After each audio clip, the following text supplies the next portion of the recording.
বাড়িতে মাছ মাংস না থাকলে অল্প কিছুটা ঝিঙে দিয়ে এই রেসিপিটা একবার বানিয়ে দেখুন। মাছ মাংস সরিয়ে রেখে সবাই এই রেসিপিটাই চেয়ে চেয়ে খাবে, আমি এটা কথা দিয়ে বলতে পারি। তো নমস্কার বন্ধুরা, আজকে আমার চ্যানেলে আপনাদের সবাইকে আবারও একবার স্বাগত জানিয়ে আজকের পর্বে দারুণ একটা ঝিঙের রেসিপি নিয়ে হাজির হয়ে গেছি। চলুন শুরু করা যাক। আজ বানাবো ঝিঙে দিয়ে এমন একটা রেসিপি যেটা থাকলে গরম গরম ভাতের সাথে আর কিচ্ছুটি লাগবে না। তার জন্য আমি এখানে অল্প কিছুটা ঝিঙে এভাবে ছোট ছোট টুকরো করে কেটে নিয়েছি। তার সাথে আমি এখানে কয়েকটা চিংড়ি মাছ নুন হলুদ মাখিয়ে নিয়েছি। এই চিংড়ি মাছটা এই রান্নাটাতে দিলে খেতে কিন্তু অসাধারণ সুন্দর লাগে।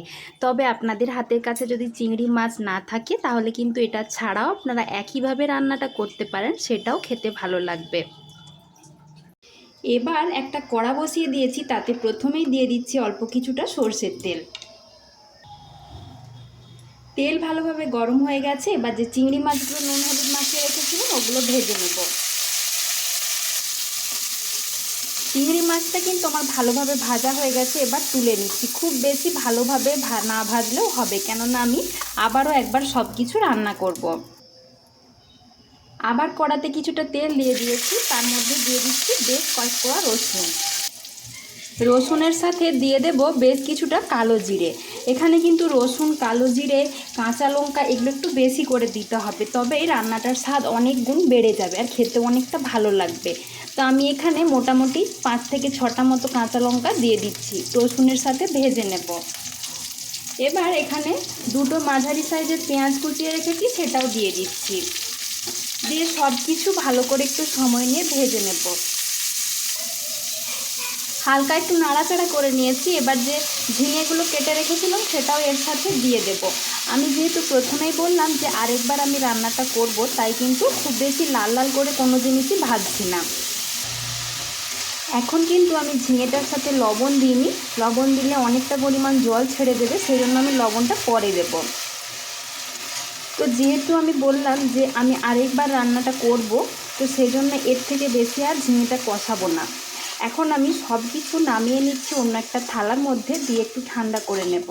ঠান্ডা হয়ে গেলে মিক্সির মধ্যে দিয়ে চিংড়ি মাছটার সাথে সব কিছু বেটে নেব, তারপর ফিরে আসছি। দেখুন বন্ধুরা, আবার কিছুটা তেল বসিয়ে দিয়েছি গরম হতে। তেলটা গরম হয়ে গেছে, তার মধ্যে আবারও কিছুটা কালো জিরে দিয়ে দিলাম ফোড়নে। এই রান্নাটাতে কিন্তু কালো জিরের ফোড়নটা বেশ ভালো লাগে। আর একটা শুকনো লঙ্কা আমি আগের থেকে একটু ভেজে নিচ্ছি তেলের মধ্যে, দিয়ে এটা তুলে রেখে দেব। এদিকে দেখুন বন্ধুরা, আমি ঝিঙের পেস্টটা সুন্দরভাবে রেডি করে নিয়েছি। অল্প একটু গোটা গোটা থাকলেও কোনো সমস্যা নেই। এবার তেলের মধ্যে দিয়ে দেব।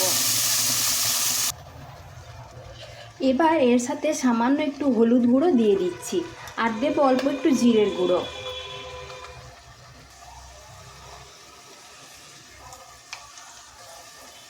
ঝিঙেটা কষানোর সময় কিন্তু আমি কোনো রকমের লবণ ব্যবহার করিনি, সেটা মাথায় রেখে এখন লবণটা দিয়ে দিচ্ছি।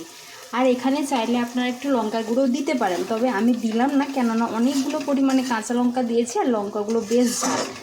এবার সব কিছু ভালো করে নাড়াচাড়া করে করে এই মিশ্রণটা একটু শুকনো শুকনো করে নিতে হবে, তাহলে কিন্তু তৈরি হয়ে যাবে দুর্দান্ত স্বাদের ঝিঙের ভর্তা। তো এভাবেই আমি গ্যাসের ফ্লেমটা বাড়িয়ে রেখে এটা একটু কষিয়ে নেব। জলটা কিন্তু অনেকটাই শুকিয়ে এসেছে। এই পর্যায়ে আমি অল্প কিছু কয়েক দানা চিনি দিয়ে দিচ্ছি। এটা দিলে ঝাল মিষ্টিটা ব্যালেন্স আসবে, খেতে বেশ ভালো লাগবে। তো দেখুন বন্ধুরা, এভাবে নাড়াচাড়া করে করে জলটা কিন্তু একদম শুকিয়ে নিয়েছি। এর থেকে আর বেশি শুকনো না করলেও চলবে, তবে চাইলে আপনারা আরেকটুও শুকনো শুকনো করে নামিয়ে নিতে পারেন।